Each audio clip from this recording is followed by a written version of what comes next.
문학을 공부하는 방송 문학정독의 무스비입니다. 네, 파우스트입니다. 예, 저희는 이상문학상 작품집 2003년 제27회 읽고 왔습니다. 저희가 어느새 세 개째 읽고 있어요. 이 작품집을. 근데 재밌어요, 확실히. 2003년 이 작품집에 대한 소감이랄까? 어떻게 보셨나요, 파우스님은?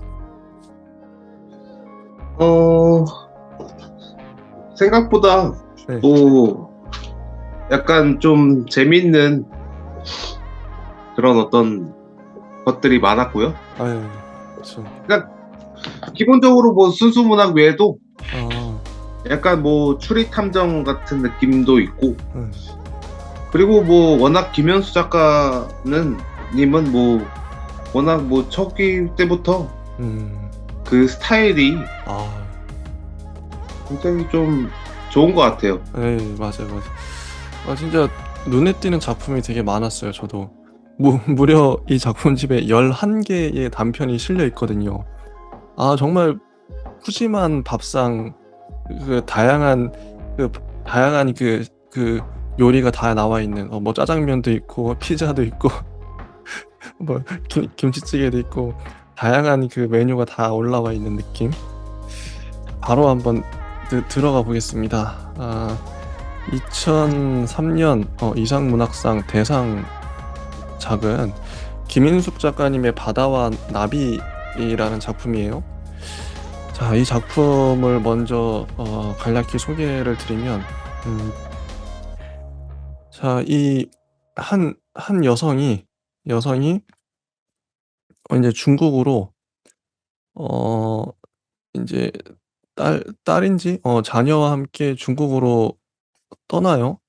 떠나는데 떠나는 이유가 남편이 남편이 마음에 남편과의 그 관계가 소원해졌죠.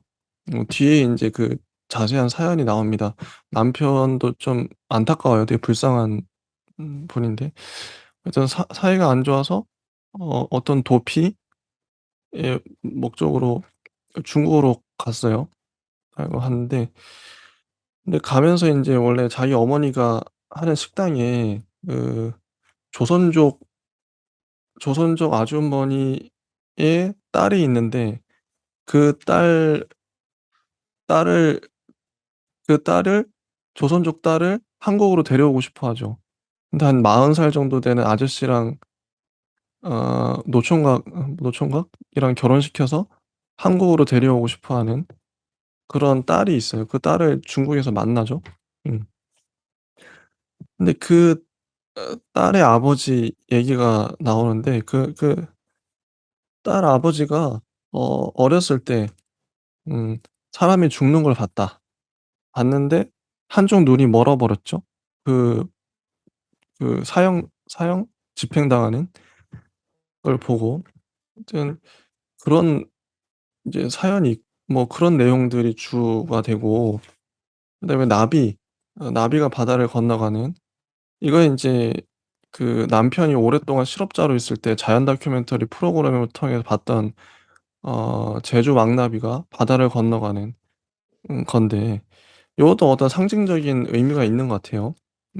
되게 중요한 이미지로 작동을 하는 것 같고, 상징적으로. 네, 이런 소설입니다. 저는 이거 봤을 때 이 소설, 그러니까 조선족을 다루고 있다는 거, 지금 또 큰 이슈이긴 한데, 뭐 베트남이나 아니면 뭐 어쨌든 다른 나라에서 우리나라 인제 3D 업종에 일을 하려고 많이 오시잖아요, 외국인 노동자들이. 그 노동자들을 다룬 소설이 거의 전 못 봤어요, 아직까지. 좀 거의 부재한 것 같아요. 누군가는 이분들이 점점 숫자도 많아지고 있거든요, 실제로. 그리고 이주 노동자들, 그런 혹은 아니면 거의 지금 노총각들하고 결혼하는 그 되게 나이 어린 여성분들 많죠. 시골에 특히 많으신데, 저희 편의점도 시골에 있어서 그런 분들 은근히 많아요. 그러면 그 2 세는 인제 혼혈이 되는 건데 하여튼 그런 사람들의 이야기를 누군가는 해야겠죠. 이주민들, 이민자들, 예 이주 노동자들 얘기는 단편 소설이 단편 뭐 문학 우리나라 문학이 반드시 다뤄야 되는 지점이라고 생각하는데 아직까지 못 본 것 같아요. 그분들의 이야기를 대변하는 그런 사람 작가 말이죠. 앞으로 등장하겠죠. 이것도 큰 인제 점점 숫자도 많아질 거고 그런 분들이 누군가 써야 된다고 생각합니다. 근데 이 소설은 뭐 노동자 얘기 나오긴 하는데 거의 한 전체는 아니고 약간 일부분으로 다뤄지기도 하고 조선족이 나오지만 지금 제가 말했던 그 맥락은 아니고 그냥 뭐 조선족 어쨌든 조선족이 나오긴 해요. 나오긴 하는데 근데 그런 부분이 좀 반갑기도 하고 어쨌든 조선족의 그런 사연을 다루고 있으니까요. 근데 근데 그런 부분 조선족의 어 나이 든 노총각에게 결혼해서 들어오는 근데 어느 정도로 다루냐면 16 쪽에 보면 이 정도예요. 그렇게 한국으로 시집 온 조선족 여자들이 어느 날 자기 몸으로 낳아 놓은 아이까지 내팽개치고 주민등록증 한 장만을 달랑 챙겨 도망가 버린다는 그래서 심각한 사회적 문제가 야기되고 있다는 그런 이야기는 한동안 신문과 TV 뉴스에서도 자주 보았던 것이다. 어쨌거나 나하고는 상관이 없는 일이었다. 한 조선족 여자가 그렇게 야반도주를 결심할 때까지 그들 부부 사이에 어떤 일이 있었는지, 남자는 여자를 몇 번이나 두들겨 팼는지, 여자는 조선족이란 이유로 어떤 수모를 당했는지, 그 여자가 견딜 수 없었던 것이 모욕인지 분노인지 그리움인지, 사라진 것은 그 여자의 주민등록증뿐만이 아니라 그런 사연들 역시 마찬가지인 것이다. 그러니까 이런 딱 요 정도로 다루고 있어요. 조선족 여자들이 시집 온 사연? 이거 도망칠 수밖에 없었던 근데 지금 인제 우리가 사는 이 시대에는 더 상황이 복잡해진 것 같아요. 오히려 한국 남자를 속여 먹으려고 사기치려고 오는 사람도 있을 거고 하여튼 그런 것들은 좀 조사가 필요하겠죠. 인터뷰나 신문이나 이런 거 찾아봐야 될 것 같고 하여튼 요 정도로 다루고 있어요, 이 소설. 근데 좀 뭔가 짠하죠. 김인수 작가님의 소설의 특징이 뭔가 짠해요. 짠한데 좀 더 보면 사연이 다 있는데 어쨌든 이 채금이라는 이 여자 지금 한국에 시집 오려는 이 여자 어 그리고 인제 거의 마지막 부분도 한번 볼 텐데 이 나의 그 남편인 거죠. 이 나의 남편 어 남편인데 남편의 사연이 이 나오거든요. 남편이 왜 그렇게 '남편과 왜 내가 이렇게 소원해질 수밖에 없었나.' 그런 것들이 있는데 어 35 쪽을 보면 "그는 여자 따위가 아닌 다른 무언가에 완전히 장악되어 있었다. 나는 그를 이해하고 싶었고 실제로 이해하기 위해 애쓰기도 했다. 스스로 사표를 던지고 나왔던 잡지사에 다시 재취업하게 될 때까지 그는 자그마치 3년 동안이나 실업자였다." 어 기생했다고 해요, 그 남편이. "내가 그를 이해하기 위해 애썼던 것은 그의 울분이 아니라 모욕과 비굴이었다." 어 그 실업자로서 보낸 3 년이라는 시간은 울분을 참지 못하고 자기 주장이 강했던 그를 그리고 술에 취하기만 하면 스스로를 아나키스트라고 표현하고 또 틈만 나면 여행 정보 서적을 들적거리는 것을 좋아해 책에서 얻은 정보만으로도 세계 곳곳 안 가본 데가 없는 듯했던 그를 단지 자기 것인 의자 하나를 갖고 있다는 것만으로도 충분히 행복한 사람으로 만들기에 족한 것이었다. 다음 쪽을 보면 "나는 그를 이해하려고 애썼고 그가 벌어오는 돈을 아끼기 위해 더 이상은 그럴 필요까지는 없었지만 쓰레기 같은 책의 번역도 마다하지 않았다." 근데 이런 남편이 어 1 년이 넘고 2 년이 넘고 기어코 5 년을 넘겼을 때 이제 모욕을 당하고 비굴해져 있는 것은 그가 아니라 바로 나인 듯했다. 그중 그는 간혹 나를 바라보다 말고 깜짝 놀라는 듯한 표정을 짓곤 했는데 나는 그가 순간순간 나를 알아보지 못한다는 것을 깨달았다. 이 여자가 누군가. 그런 혼란은 물론 찰나적인 순간에 지나지 않았지만 그 짧은 순간이 지나자마자 그는 그 여자를 알고 싶은 욕망을 잃어버렸다. 그 여자뿐만이 아니라 그 자신에 대해서도 마찬가지였다. 그가 알려고 하는 것은 통장의 잔고와 노후에 받게 될 연금의 액수뿐인 듯했다. 이게 참 맨 아래쪽에 또 보시면 "이 지랄 같은 나라에선 밥 벌어먹고 산다는 건 말이죠." 재수 씨도 그게 얼마나 지랄 같은 일인지 알잖아요. 산다는 건 정말 지랄 같은 일이라고요. 그러나 그 순간에 나를 견딜 수 없게 했던 건 술 취해 울고 있는 내 남편을 바라보는 이웃들의 시선이 아니었다. 나로서는 그가 울고 있는 이유를 알 수가 없다는 것. 어쩌면 평생 동안 그 이유를 알지 못하게 될지도 모른다는 생각이 나를 참혹하게 만들었다. 더욱 괴로운 것은 어쩌면 그 자신조차도 본인이 울고 있는 이유를 알지 못하리라는 예감이었다. 이런 남편이에요.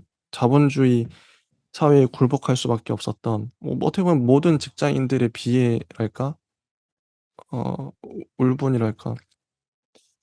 근데 남편은 결국 이런 얘기까지 아주 술 취해 가지고 "개 같은 년 입으로만 하라고 했잖아. 더럽게 어디다가 가랑이를 벌려 그냥 입으로 빨기만 하란 말이야. 어차피 서지도 않는단 말이야. 어차피 서지도 않는다고. 너무 오래 서질 않았어. 젠장 이게 전부일 거라고는 한 번도 생각 안 해 봤는데 말이야. 그런데 이게 전부더라고." 남편이 이 정도까지 몰락을 했어요. 자본주의 사회의 직장인들의 몰락. 하여튼 이런 남편 그리고 아까 인제 책음으로 대변되는 조선족 한국의 이민 돈 조선족들의 사연 그리고 또 최근에 아버지의 사연이 있죠. 참 하나씩 다 다들어 이 아버지 사연도 눈이 안 보이게 된 사연도 잠깐 볼 텐데 요거 중요하죠. 소설에서 너무 중요하게 다루고 있기 때문에. 어 이건 아마 그러니까 중국이라는 당시에 인제 공산주의, 사회주의 그 사회를 비판하는 내용일 텐데 정말 잘 끔찍해요. 그 사회라는 것 자체가. 어떻게 써있냐면 어 8살 때 아버지가 공개 총살당하는 장면을 본 거죠. 최근에 아버지가 50년 전. 24 쪽에 보면 "군인들이 죄수를 총살한 다음에는 그 죄수의 집으로 총알값을 받으러 간다."는 말이었다. 총살을 당하는 죄수란 총알값조차도 아까울 정도로 끔찍한 죄를 지은 사람이기 때문이라는 것이었다. 죄수는 자기가 죽을 구덩이를 직접 파고 총을 맞고 그리고는 남겨진 가족들에게 자기의 시체값을 빚으로 남기는 것이다. 그래서 죄수가 무슨 죄를 지었는지 그는 알지 못했고 그건 그 후로도 마찬가지였다. 그가 기억하는 것은 오직 죄수가 남긴 총알값의 빚 그뿐이었다. 화약 냄새. 아니 어쩌면 그건 죽음의 냄새일까? 아니 그것은 아마도 남겨진 자들의 공포 바로 그 냄새였을 것이다. 그래서 이 나를 어 책임이 아버지한테 데리고 가요. 근데 이 아버지는 계속 얘기를 하죠. 자기 사연을 얘기해요. 그때 당시 눈이 멀어버린 사연. 음 그 사연이 그래서 어 총살장에서 그래서 한쪽 눈으로 그 총살당하러 봤는데 그 눈만 멀었다는 는 것이죠. 근데 그들은 느닷없이 살아있다기보다는 남겨진 자들에 불과했다. 그들은 공포를 느꼈고 타인에 대한 관심 같은 걸 완전히 잊어버렸고 그리고 견딜 수 없이 불안했다. 28 쪽인데요.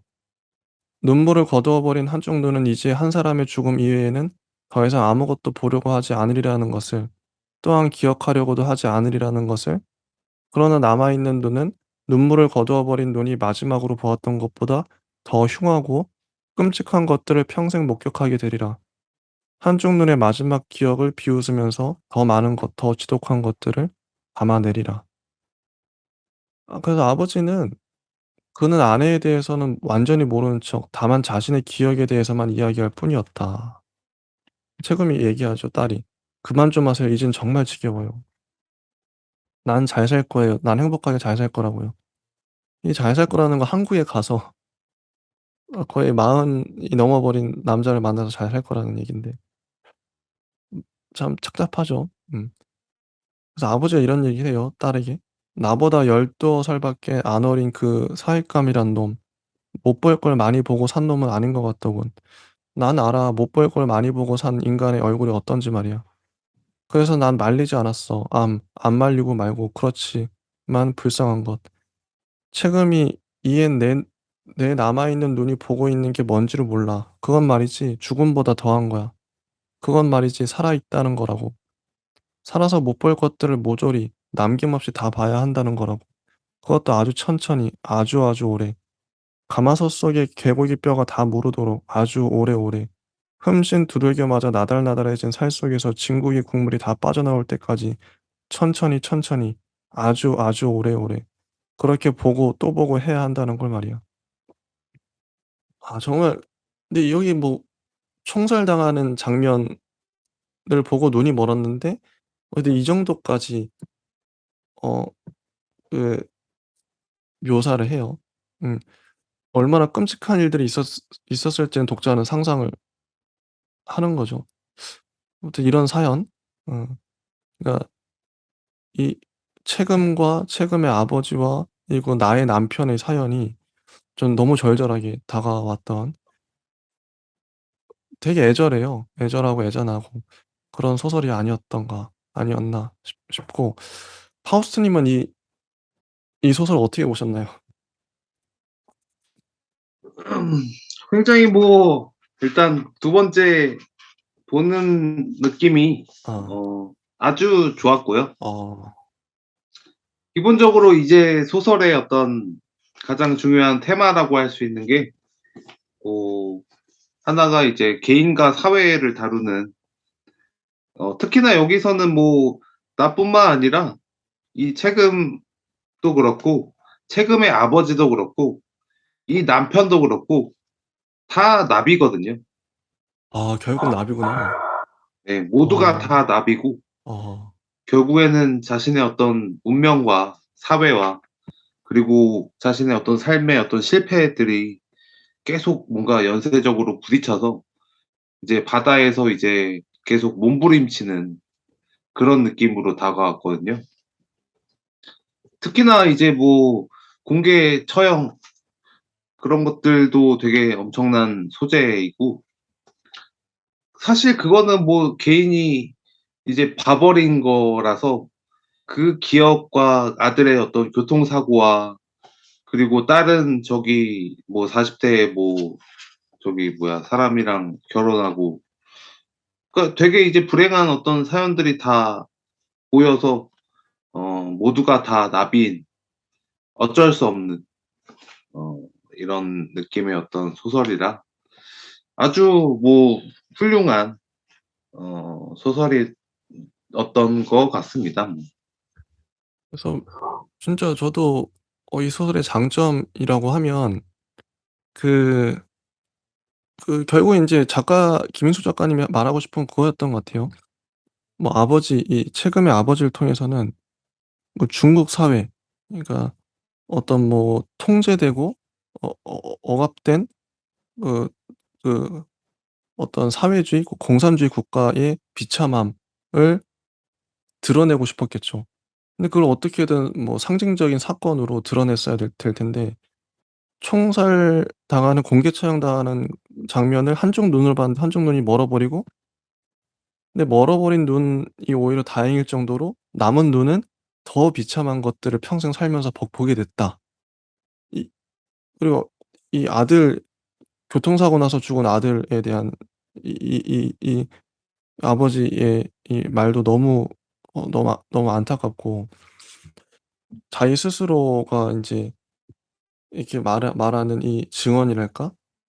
솔직히 인제 공개 처형과 공개 처형 외에는 별다른 사건이 안 나와요. 그냥 어떤 감정이 내가 그동안 어떻게 얼마나 힘들었는지 이런 호소랄까? 한탄? 그런 감정 상태가 나오거든요. 사건은 거의 하나 두 개 정도밖에 안 나오죠. 직접 겪었던 일들 구체적인 디테일 말이죠.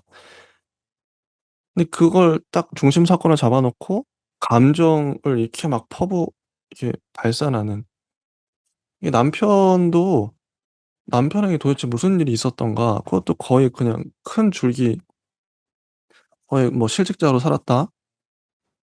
어 근데 이게 되게 상징적인 사건으로 그걸 잘 풀어내니까 이게 읽으면서도 너무 공감이 되고, 어 그 참 어떤 잘 잡은 것 같아요. 그 감정선도 그렇고 사건도 그렇고 어 잘 잡았다. 그리고 또 특히나 인제 나비라는 바다 위를, 그 넓은 바다를 나비 그 연약한 날갯짓으로 건너가려고 애를 쓰는데, 아니 그 나비의 그 바둥거림이랄까?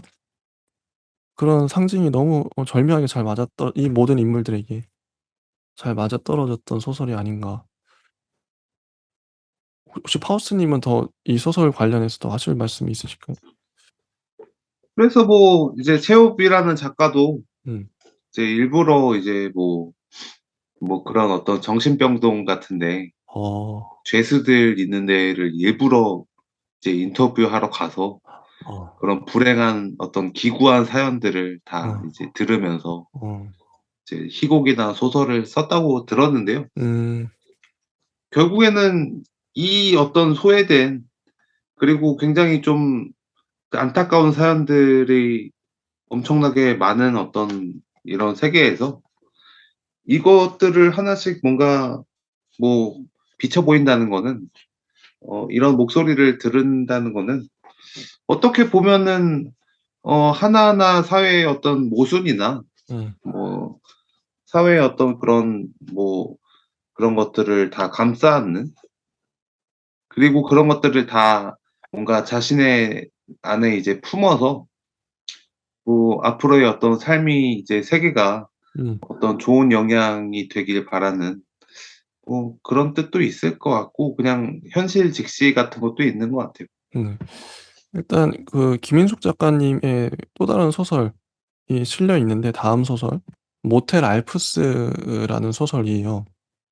전 이게 정서상 앞에도 되게 애절했잖아요. 각각의 사연들이 남편이나 뭐 최근에 아버지 사연이 진짜 안타깝거든요. 평생 얼마나 힘들었겠어요, 살면서.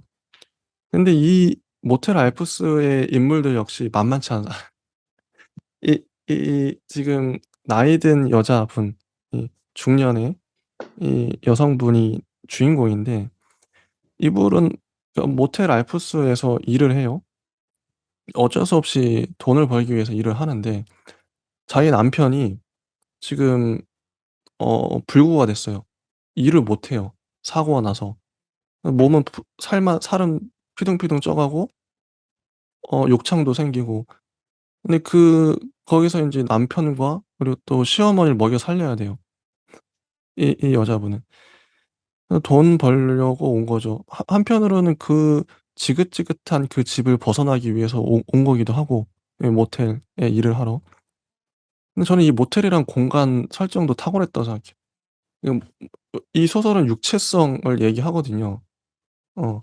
모텔이라는 곳도 진짜 원초적으로 남녀가 이제 몸을 썩는 육체적인 그런 공간이기도 한데, 실제로 그런 뭐 남편과의 그런 어렸을 때 그런 기억들도 나오죠. 간간이 나오고.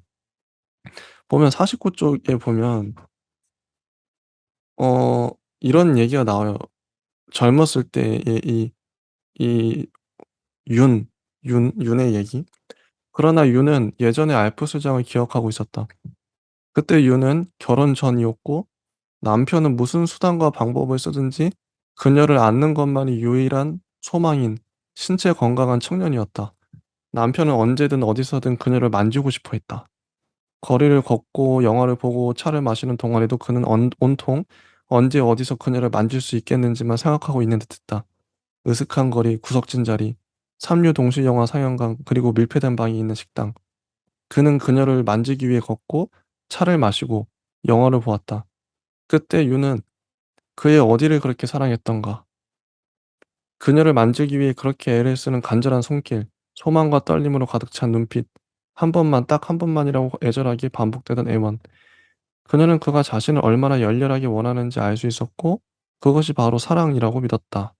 그리하여 그들은 식사비나 영화표 값을 아껴 값싼 여관을 찾아 돌아다녔고 허겁지겁 일을 치른 뒤에는 한두 시간 만에 그 여관을 되돌아 나오곤 했다. 그 숱한 여관들 중에 알프스장이 있었다. 그러니까 이런 젊었을 때의 풋풋한 사랑, 그냥 만지고 싶은 이런 묘사도 너무 좋았고, 그래서 이런 육체성, 이 모텔 만한 곳이 없죠. 근데 거기 가서 또 일을 해요. 남편은 지금 또 몸을 못 쓰게 됐어요. 불구가 됐어요. 이게 몸과 관련된 소설이거든요.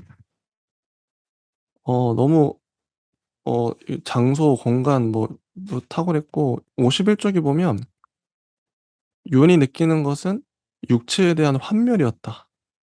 이런 게 나와요. 왜냐하면 모텔에서 일하면 마주치는 것들이 그런 거잖아요. 알프스 모텔에서 윤은 매일같이 그녀가 알 수 없는 사람들이 흘린 체액들을 닦아내고 아무렇게나 던져져 있는 구겨진 휴지를 모아 쓰레기 봉지에 넣고 욕조에 엉켜 있는 머리카락을 떼어내고 변기 속을 닦는다. 침대 시트는 땀과 체액 그리고 때로는 핏자국들로 더럽혀져 있다. 그러니까 육체에 대한 환멸이 생겨나는. 내 남편도 지금 저렇게 누워 드러 누워 있고. 근데 이런 상황에서 그 70 노인네가 나오죠. 인제 그 윤의 시어머니. 자꾸 나를 미행해요, 그 윤을. 미행하고 그래서 갑자기 그래서 인제 미행하다 들키니까 막 이렇게 머리끄댕이 잡고 막 싸우고 막 육탄전을 벌이죠. 음. 근데 이 여기에 대한 이제 묘사가 정말 탁월한 게 54 쪽에 보면 "몸을 잃어버린 후 남편은 몸에 대해서 예민해졌다. 느낄 수 없는 자신의 몸이 아니라 느낄 수 없는 윤의 몸에 대해서." 윤이 남편의 몸을 구석구석 닦은 후 마지막으로 세수를 시키려고 할 때 갑자기 남편이 윤의 손가락을 깨물었다. 어 이런 장면도 나오고 그다음에 인제 55 쪽에 보면 이 윤과 시어머니의 관계가 나오는데 한 남자의 불행을 사이에 둔 늙은 여인과 젊은 여인은 오직 그때에만 불행에 빠진 한 남자하고는 아무 상관없이 어떻든 자신들은 여전히 살아있는 몸이라는 것을 느꼈다. 근학스러운 시어머니만 아니었다면 윤은 벌써 오래전에 남편에 대한 희망을 놓아버렸던 2년 반 전에 벌써 그들의 곁을 떠나버렸을 것이다. 윤은 아직 젊었고 아이 하나 딸리지 않은 여자였다. 그녀는 자신의 마음속에 일고 있는 온갖 불온한 욕망을 시어머니와의 싸움으로만 잊을 수 있었다.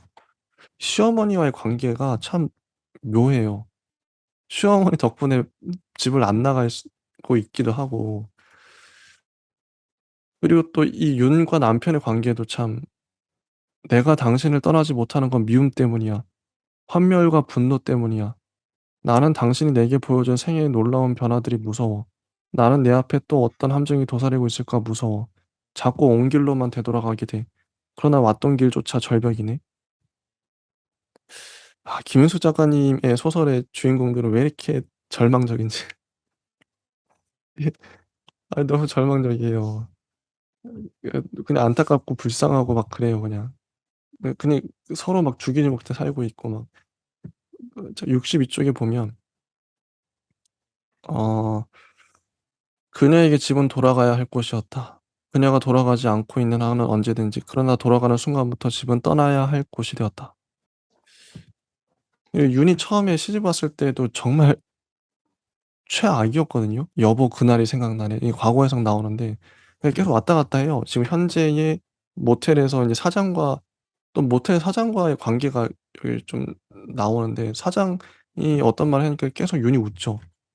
어 너무 웃겨서. 사장은 되게 진지하게 얘기하는데 되게 우 우 웃고 있고 현실과 과거에는 또 인제 남편과 함께 했던 좋은 추억들을 자꾸 떠올려요. 근데 진짜 '이 정도 초라한 집이 있을까?' 싶을 정도로 거의 진짜 너무 낡고 누추한 집에 시집을 가 버린 거죠, 이 여자분이. 첫사랑이어서. "당신 알아? 그날 내가 우리 집에 처음 가던 날 당신이 잠깐 화장실에 가고 내가 쭈뼛쭈뼛 어머니를 도울 양으로 부엌에 들어갔을 때 어머니는 내 팔뚝을 핥히면서 난데없이 "요년이라고 소리를 쳤어. 당신에게 말을 하지 않았던 건 내가 잘못 들었다고 생각했기 때문이야." 그러니까 그 이 작품에 나오는 인물들의 좀 연배가 요즘 같으면 이러면 당장 인제 아마 이혼하고 집 나올 거예요 아마 이 정도면. 근데 예전에 이렇게 살았다는 거잖아요. 거의 우리 어머니 그 정도 연배인 것 같아요. 한 50대 60대 이상. 절절해요. 여보 그래도 난 그날 얼마나 행복했던지. 결혼식도 안 올리고 혼인신고도 안 하고 심지어는 이사 한 번 제대로 안 올린 시어머니 사는 집을 거기가 이제부터 우리 집이라고 짐부터 싸 가지고 들어가던 날 여보 나는 그래도 얼마나 행복했던지. 그래서 "난 첫사랑을 잃었어요." 뭐 이런 근데 뭐 이런 안타깝죠. 근데 남편이 그렇게 돼 버렸으니. 음 네 이런 소설입니다. 그런 소설이고 모텔 알프스 어떻게 보셨나요? 일단 뭐 사실 처음에 보기에는 약간 뭔가 뭐 이렇게 뭐 소설의 어떤 구성보다는 너무 약간 또 심파적으로 가는 게 아닌가 아. 싶었는데요. 근데 뭐 사실 여기에 있는 바 뭐 버 바다 나 나비와 바다는 그 안에 담겨진 어떤 사연들이 기구한 사연들이 뭔가 대화로서 혹은 뭔가 굉장히 좀 그 얽매인 어떤 단어나 언어로서 그리고 꽃이 뭐 이렇게 막 뭐 떨어지고 꽃이 나를 막 보고 있고 뭔가 그러니까 이상한 어떤 시선 그리고 뭔가 좀 내가 이제 그 정체성에서 뭔가 좀 그 타인을 바라볼 때의 어떤 뭔가 이질적인 어떤 감각 이런 것들이 이제 환기됐다고 하면은 여기서는 사실 그런 어떤 상징물보다는 굉장히 기구한 사연에 집중이 돼 있어서 맞아요. 사연에 맞아요. 예 이 시어머니가 정말 이렇게 어떻게 이 여자를 괴롭혔는지 나오진 않아요. 아 막 그냥 살 뭐 "애끼 인연." 막 하면서 이제 막 때리고 막 그 잔소리하고 하는 게 정말 좀 이렇게 집요하게 아. 그리고 또 우리가 뭐 생각할 수 없는 그런 이상한 방식으로 막 막 구들장에서 무슨 어디 부엌에서 뭐 굉장히 막 좀 이상하게 막 회초리 같은 것들로 이제 막 저거를 하면서 뭐 혹은 이 사람도 막 약간 대들려고 하는 그 심성도 있었는데 또 막상 이렇게 참고 막 약간 좀 이렇게 막 그렇게 이렇게 막 소심하게 뭐 복수를 하거나 뭐 서로 이렇게 막 조금 갈등이 있는 뭐 그런 것도 없고 그냥 일방적이에요 너무. 음. 그래서 이제 뭔가 쪼끔 그러니까 입체적인 어떤 인물의 형태가 그려지기보다는 음. 뭔가 하나의 어떤 나라는 어떤 사람이 이제 굉장히 좀 이렇게 치맛바람처럼 이렇게 막 계속 태풍이 이게 휘날리는 그런 어떤 장면으로 보이는데요. 음. 그럼에도 이 어떤 알프스장 주인 그리고 그 남편의 어떤 사연 그리고 어머니의 어떤 그런 시대적인 어떤 캐릭터 이런 것들이 쪼금 뭔가 그래도 전형적이지만 그래도 굉장히 좀 '구성을 잘하고 있다.' 음. 뭐 이런 생각이 듭니다. 저도 이게 뭐 고부 갈등은 뭐 한국의 전형적인 뭐 드라마에도 하도 예전엔 그런 게 많이 있었다고 하죠 실제로. 저희 어머니도 겪으셨던 것 같은데 시집 오면은 항상 막 고부 갈등 인제 괜히 시어머니가 괜히 막 괴롭히고 막 잔소리하고 그랬었죠 실제로. 고부 갈등 요즘엔 많이 없어졌을 것 같긴 한데 너무 구시대적이라서 요즘엔 이런 것도 못 참죠. 요즘 여성들은 말이 안 되니까. 근데 확실히 근데 여기 나오는 지금 이제 2003 년작에 이 나오는 주요 캐릭터들이랄까? 이 인물들이 거의 한 50대 60대 지금의 그러니까 지금의 50-60대 정도인 것 같아요 지금 봤을 때. 당시에는 뭐 30대 40 대였겠죠. 지금 50-60 대면. 그래서 당시에 소설로 이렇게 이슈가 됐을 것 같은데, 지금 만약에 이렇게 쓴다 그러면 약간은 좀 올드한, 올드하다는 표현을 제가 많이 쓰는 것 같아요. 좀 '이런 현실이 이미 좀 지났다.' 한 20-30년 전에 그 이전의 일들이라서, 확실히 이게 소설은 시대를 타는 것 같긴 해요. 음. 그래서 저희가 인제 2010 년대 이후 작품들 젊은 작가상 봤을 때도 거의 많이 다뤄졌던 게 페미니즘이나 아니면 동성애, 이런 것들이 되게 많이 다뤄졌거든요. 지금의 이슈라는 거죠, 그게. 근데 어쨌든 이 주제 자체도 요즘에 아마 이걸 이렇게 쓰는 사람은 거의 없을 것 같아요. 요즘에 쓴다 그러면 똑같은 얘기라도 다르게 쓸 것 같긴 한데, 좀 올드한 주제였고 어 올드한 소재였고, 근데 저는 재밌게 봤던 게 구성적인 부분이, 어 만약에 이 사장 전 사장의 역할이 크다고 보는데, 그러니까 이 윤이라는 사람이 인제 양쪽 얘기를 하잖아요. 남편과 그리고 시어머니, 한 파트 얘기, 얼마나 힘들었고 또 남편과 얼마나 좋았는지, 그리고 한 파트 얘기를 쭉 가고, 또 한쪽으로는 인제 지금 현재 일하고 있는 알프스의 사장과의 사장이 어떤 말을 했는데 그게 너무 웃겨 가지고 계속 웃고, 주인 양반 그럼 사랑은 어디 가서 하라는 거요. 근데 이게 너무 웃긴 거죠, 윤이. 그리고 의도치 않게 사장을 미행하기도 하고, 그런, 이게 교차한단 말이에요. 이런 구성은 좋았다. 근데 혹시 그럼 파우스트 님은 이 모텔 사장의 역할은 뭘까요? 이 소설에서 왜 등장한 걸까요? 이게 약간 사실 좀 뜬구름없긴 한데요. 이 소설의 어떤 주제와도 네. 사실 쪼끔 관련이 있는 듯 없는데요. 아. 왜 이게 그랬을까? 예. 나중에 사실 사랑하잖아요, 이 예. 모텔 사장을. 예, 맞아요. 좋아했다. 예. 예.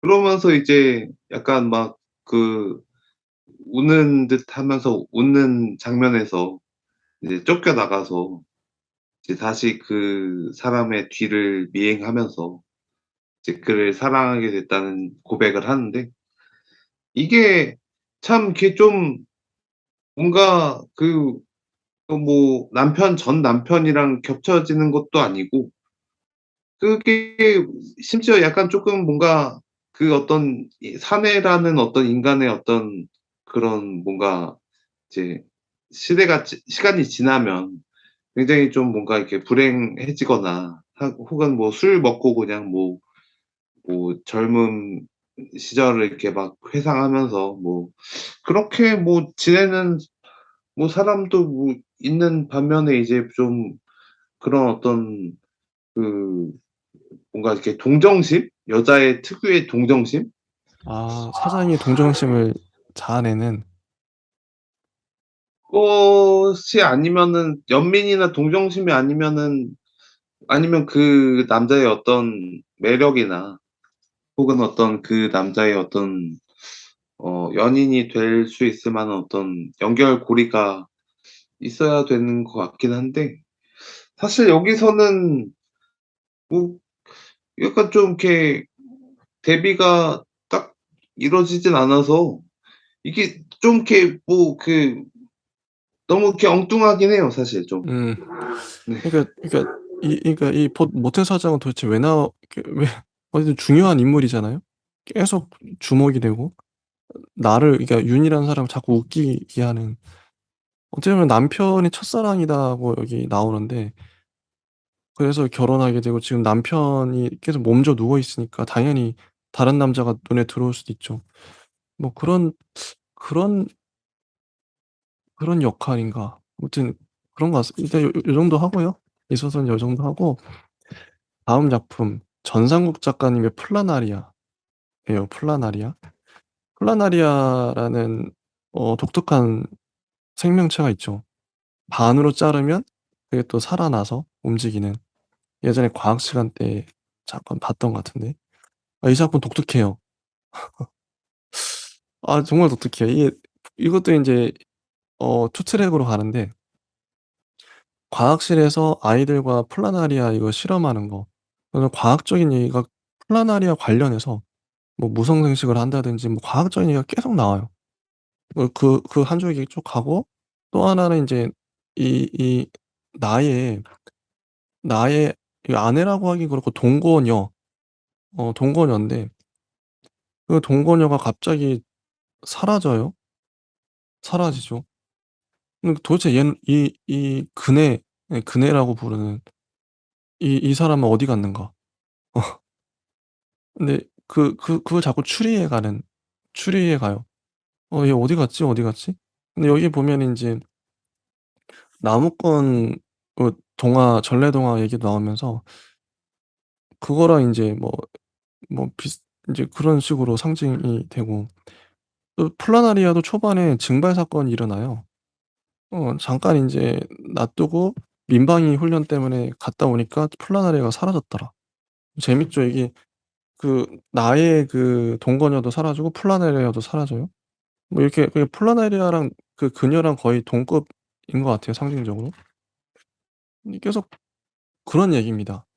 정말 독특한 증발한 그녀, 그네는 도대체 어디 갔는가, 이런 얘기인데요. 어 하우스님은 이 소설 어떻게 보셨나요? 저는 이게 두 가지 뭔가 정황이 뭔가 묘하게 좀 충돌을 하는 것 같이 느껴졌는데요.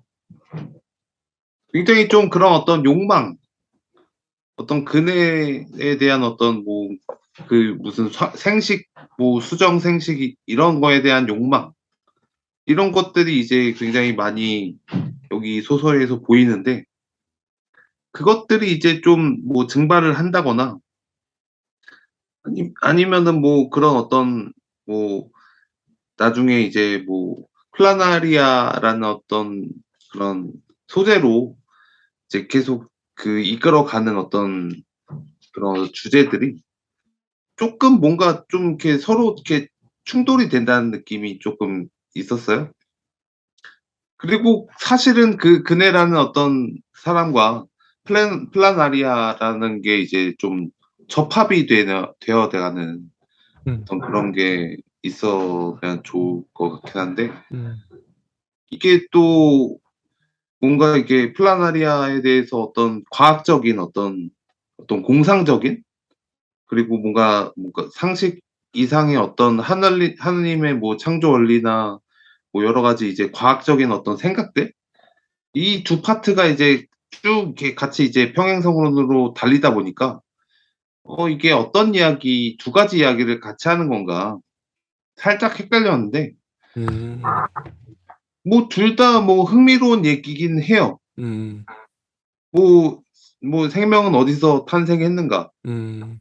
그리고 플라나리아라는 생물은 왜 이렇게 이런 어떤 원리가 됐고, 음. 인간은 어떻게 태어나서 어떻게 원리가 이렇게 됐는가? 음. 이런 것들은 사실 이제 이과적으로 음. 뭔가 이렇게 다뤄도 뭔가 굉장히 재밌는 주제이거든요. 음. 그래서 뭐 이런 것들을 이제 좀 더 파 보면은 뭐 둘 다 이제 충족을 할 수 있을 것 같은데요. 뭔가 좀 이렇게 갑자기 딱 끝난 느낌이 없잖아 있어요. 음. 음. 저는 그러니까 그네가 인제 실종된, 집을 나갔는지 증발했는지 몰라서 이 그네 얘기가 나오는 파트를 가만히 보면 내가 그네를 잘 몰라요. '왜 나갔을까?' 이게 추리하는 형식으로 자꾸 이제 흘러가는데, 그래서 이 끝까지 가 보면 그네를 이해함 하 하 하게 되는, 또 중간에 어떤 사람도 나의 친구 같은 사람이 등장해서 이제 그네에 관련해서 서로 막 얘기하고 하잖아요. 그래서 그네에 대해서 쪼금씩 알게 되는 그런 부분이 좋았던 것 같고, 어떤 그리고 저는 인제 어떤 욕망, 이 전상국 작가님의 어떤 욕망이랄까, 작가적 욕망이 겠죠.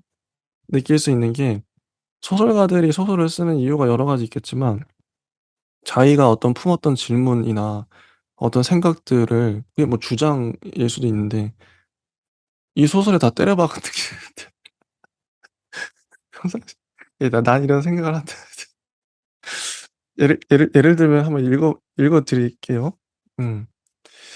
어떤 거냐면 이게 플라나리아에 대한 설명이 특히나 플라나리아 파트 나올 때 되게 현학적이에요. 거의 과학적이라고도 할 수 있고 철학적이기도 해요. 아마 제 생각에는 전상국 작가님이 평상시에 했던 생각들을 이렇게 다 풀어낸 거 아닌가 소설을 빌미로. 모르죠. 어 그래서 뭐 플라나리아 84 쪽에 보면 "네가 플라나리아 몸뚱이를 자르는 것도 결국은 생명 복제가 맞냐? 플라나리아의 경우는 생명체 A가 자신의 일부를 떼어 다른 생명체 A로 분가시킬 뿐 모자 관계의 복제가 아니라는 거지. 그래 하나님의 창조 원리에 위배된다는 거지. 즉 생명은 암수가 어울려 새로운 생명을 만들어야 하는데 복제는 암수 섹스 없이 가능하니까." 근데 이게 인제 제가 뭐 말한 맥락도 있겠지만 플라나리아를 소재로 다양한 철학적인 질문들 그거 자체로도 의미가 있으니까요. 어 던지고 싶으셨던 것 같기도 해요. 재밌죠. 어 근데 저는 88 쪽이 이 소설에서 압권이었는데 이 혼자 중얼거리는 거예요, 화자가. 화자가 중얼거리는 이게 시 같기도 해요. 한번 읽어 보겠습니다.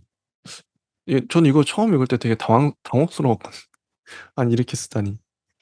거의 보면은 88 쪽의 가운데 문단 보시면 일부러 점을 안 찍어요. 여기 마침표를 안 찍어요. "내가 그네를 죽였다. 죽였다. 죽이고 또 죽인다. 플라나리아를 가로 세로로 절단하듯 예리한 칼로 여자의 몸을 자른다.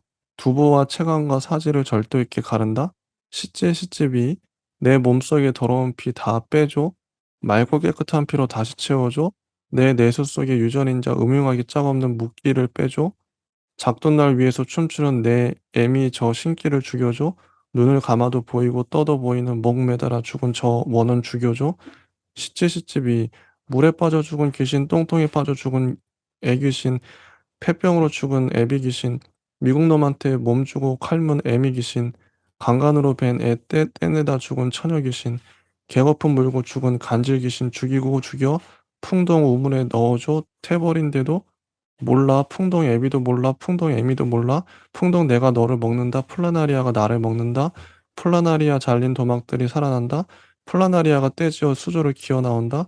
제라늄을 먹고 시클라멘을 먹고 병아리 난초를 먹고 소초를 먹고 그대의 샌들을 먹고 구두를 먹고 머리카락을 먹고 내 양복을 먹고 내 뇌를 먹고 내 간을 파먹는다. 네가 나를 죽였지. 네가 나를 먹었지. 수천 수만 마리 플라나리아가 내 몸 위로 기어오른다.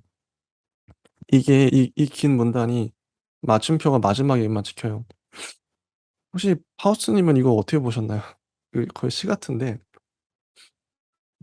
이거는 뭐 사실 좀 뭔가 주제랑 또 뭔가 잘 뭔가 맞지 않는, 혹은 뭔가 플라나리아를 이제 어떤 여자나 욕망의 어떤 재현으로 이제 상징을 해서 그네라는 사람이 마치 이제 욕망이 나를 먹고 있는, 그리고 모든 어떤 자신의 어떤 환각들이나 어떤 욕망이나 기억들이 어떻게 이게 막 변증이 되고 변화가 되면서 이렇게 뭔가 끔찍한 기억들이 이제 무의식이 다시 이렇게 덮쳐오는 그런 것들을 뭐 충분히 뭐 소설적으로 쓸 수는 있는데요. 사실 이것도 뜬금이 없다는 생각이 드는 게, 음. 이런 어떤 징후나 뭔가 그전에 이제 우리가 생각할 수 있는 어떤 굉장히 암울한 어떤 플라나리아 그런 실험실을 라는 이렇게 광경을 굉장히 좀 기괴하게 어떤 그려 놨으면은 이게 설득력이 있거든요. 엄청나게 아. 기괴한 실험실, 어둠이 아. 쌓인 응. 그거를 이제 밀실을 이제 막 우리가 음. 하나씩 걷고 있는, 예. 그랬다가 나중에 그네를 죽였다. 죽이고 어. 또 죽인다. 그리고 여자의 몸을 자른, 이런 상징을 막 기괴한 생각을, 분위기를 우리도 느낄 수 있거든요, 그러면. 어. 그래서 이게 뭔가 고치돼서 쓰는 것과 그리고 뭔가 이렇게 기술적으로 이제 그런 어떤 점진적으로 그런 분위기를 내면서 쓰는 것과 이게 확실히 다르긴 한데 이것도 충분히 분위기만 처음부터 실험실의 어떤 분위기 어두운 밀실 같은 게 있다면 충분히 소설적으로 좋게 해석할 수 있는 부분인데 엉뚱하죠. 맞아. 지금 여기 인제 학교 선생님이고 애들하고 실험하는 곳이니까 어두운 분위기가 아니죠. 맞아요. 달라요 진짜. 그리고 이게 진짜 뒤에 보면은 90 쪽에 보면 이 선생님도 좀 정상이 아닌 게 보면 "하지만 내 입술에 와닿는 건 그네가 아니다. 20년 전 13 살이었던 한 여자아이의 입술이다. 여자아이가 나를 유혹한다. 선생님 우리 공부하지 말고 그냥 놀아요. 집은 비어 있고 아이의 공부방 방바닥은 따뜻하다. 여자아이가 내 목에 매달린다. 내 입술을 먼저 빤 것도 여자아이다." 하면서 그 여자아이 그 13 살짜리 여자아이와 관계를 맺었던, 그래서 갑자기 방문이 열리고 여자아이 엄마 얼굴이 보이죠. "엄마 나 과외 선생님하고 입 맞췄다. 선생님이 애기씨도 준댔어. 나는 서술하쳐 몸을 뺀다. 체외 사정, 습관이 나를 살리곤 했다." 뭐 이런 얘기도 나와요. 이런 얘기도 나오고 91 쪽에 보면 이 이런 얘기도 나오죠. "환경이 곧 생명이다. 나는 언젠가 그네에게 생물의 진화에 대해 얘기한 적이 있었다. 그래 유성생식을 하는 이배체 세포 생물은 생명이 유한한 것과는 달리 무성생식을 하는 일배체 세포 생물은 결코 죽지 않지. 식물은 한계 수명이 없다." 그런 얘기야. 다만 식물이 죽는 것은 수명이 다한 것이 아니라 환경 때문이지. 물이 부족하거나 갖가지 천재지변 그리고 벌레 한 마리에 의해서도 식물은 죽을 수 있어. 수십억 년 동안 모든 생명체가 무성생식으로 번식해 올 수 있었던 것은 그만큼 좋은 환경을 가졌기 때문에 가능했던 거야. 무성생식으로 번식하는 세포들은 부모와 자식은 물론 모두가 그 생김새가 같아. 좋은 놈과 나쁜 놈이 있을 수 없지. 그러나 환경이 달라지면서 그것에 적응하기 위한 새로운 번식 방법으로 두 개의 세포가 결합하여 부모와는 다른 자식을 생산해내는 1. 드디어 환경의 변화가 유성생식의 시대를 연 거야. 뭐 이런 식으로 어떤 과학적인, 뭐 어떻게 보면 철학적인 얘기도 나와요. 어. 그리고 뒤에 또 보면은 뭐 "과학은 가치 중립적 학문인가? 과학자에게 윤리적 판단이 요구되는 이유는?" 뭐 이런 얘기도 나오고, "내가 모든 자연물에 영혼이 있다고 믿는 에미니즘적 무란론자라면 그네는 영혼은 육체 밖에서 와서 인간의 의지까지를 지배할 수 있다는 원시 종교적 영혼관을 주장했다." 뭐 이런 얘기. 뭐 "뇌를 먹으면 그 사람의 지식까지 가져올 수 있을까?" 뭐 이런 얘기도 나오고. 어 그다음에 인제 거의 막바지에 가면 어 내가 집에서 이제 채집한 그네의 채취들 있잖아요. 털이라든지 이런 것들을 갈아서 플라나리아한테 먹인 다음에 계곡물에 풀어 줘요. 그다음에 96 쪽에 보면 "이후 나는 그네를 만나게 된다." 그래서 그네를 여기저기서 만나요 실제로. 지하철에서도 보고 뭐 가을 그 행인들 사이에서도 보고 뭐 그네 놀이터 같은 데서도 보죠. 그 그러니까 이게 에필로그에 가면 그네의 입장에서 플라나리아 나의 입장에서 이 낯선 남자를 봐요. 어 그래서 뭐 이렇게 하면서 끝나요. '이게 뭐지?' 네. 참 독특하다. 하우스 님은 어떻게 좀 이걸 해석을 하시나요?